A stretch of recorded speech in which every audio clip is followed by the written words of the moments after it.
Hey, church family, I'm glad you are rounding out your week. Join us for our Daily Connection video today as we are finishing up talking about how we can trust in the Lord even though we are overwhelmed with fear.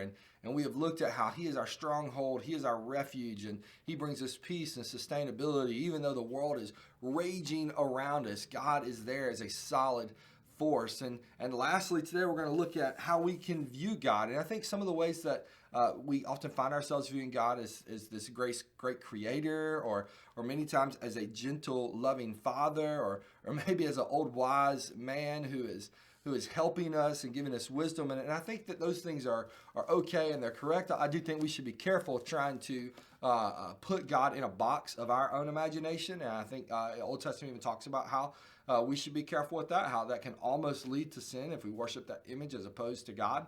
But I do think that we can look at these characteristics of who He is. And what I want us to talk about is one of those characteristics. And while He is a loving Father, and He is wisdom as Himself, and He is the great creator, He is also a mighty warrior. And that's what our psalmist is trying to get us to see here in verse 7.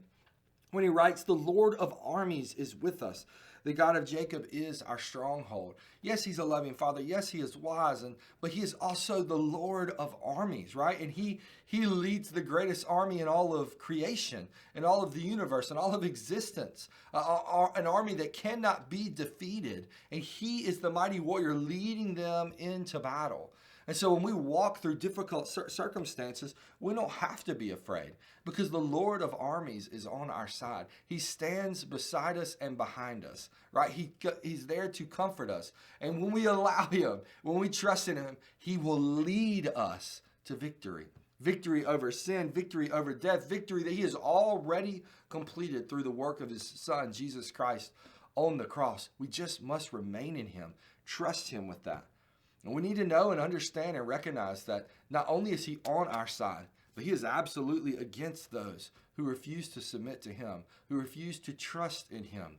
He is a mighty warrior who will absolutely slay those who do not submit to Him. And we need to look at that as a challenge for us to go and take the gospel to them, to take the word of God to them so they can see exactly who the Lord of armies is. He's a mighty warrior who will battle against them and will win. So trust Him and find that He's also a loving Father of peace and wisdom. So our author gives us a couple of questions for us to look at.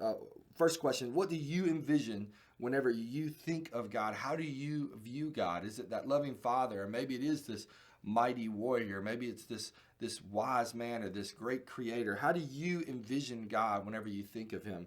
And then second, why is it important to know God as the Lord of armies? And that is so important that we do not forget that part of His character. Why do you think it's so important that we remember that God is the Lord of armies? Church family, I hope that you will think of that, and I hope that you'll find some confidence in that, knowing that there's nothing that can stand against you if you stand with the Lord, all right? Because He is on your side and nothing can defeat Him.